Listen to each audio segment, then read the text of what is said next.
এসএসকেএম-এ লজ্জার ছবি। চিকিৎসক থাকতেও জরুরি বিভাগে রোগীর সেলাই করলেন এক সাফাই কর্মী। অভিযোগ, এমন ঘটনা একেবারেই নতুন নয়।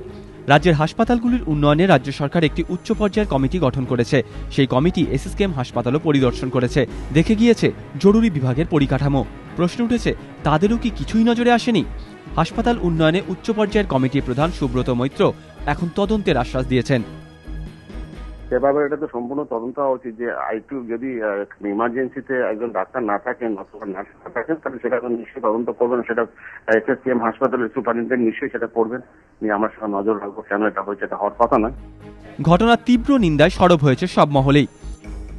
আমি চাই যে নতুন সরকার এসছেন তাদের নিশ্চয়ই আমরা সময় দেব, তাদের আরো উদ্যমশীল হতে হবে। এই সমস্ত একেবারেই নিন্দারও অযোগ্য এই সমস্ত ঘটনা যাতে না ঘটে নিশ্চয়ই তারা তার ব্যবস্থা করবে।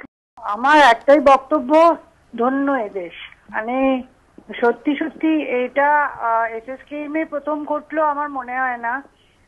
একটু মফস্বলের দিকে খোঁজ নিলে দেখা যাবে সেখানে হয়তো অহরহই এরকম চলছে।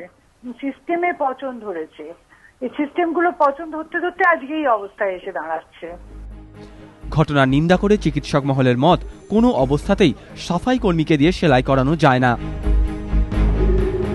হতবাক, স্তম্ভিত এবং লজ্জিত। তো আবার বোধহয় we are going back to square one, যেখানে সাফাই কর্মী কিনা সেলাই করছে, যার তো করার কথাই নয়, তার কোনো রাইট নেই, তার কোনো ট্রেনিং নেই, তার কোনো মেডিকেল নলেজ নেই। তো সেই জায়গা থেকে আমার মনে হয় যে এই ধরনের ঘটনায় কমেন্ট করা খুব ডিফিকাল্ট। অনেকে অবশ্য সরকারি হাসপাতালে সাফাই কর্মী সেলাই করার ঘটনায় খুব একটা অবাক নন। বিভিন্ন জেলা হাসপাতালগুলিতে এই ছবি দীর্ঘদিন ধরে রেখে আসছেন বলে তাঁদের দাবি। সেই লজ্জার ছবিতে এবার মুখ ঢাকল এসএসকেএম, রাজ্যের একমাত্র সুপার স্পেশালিটি হাসপাতাল। নিমাই পান্ডা, এবিপি আনন্দ, কলকাতা।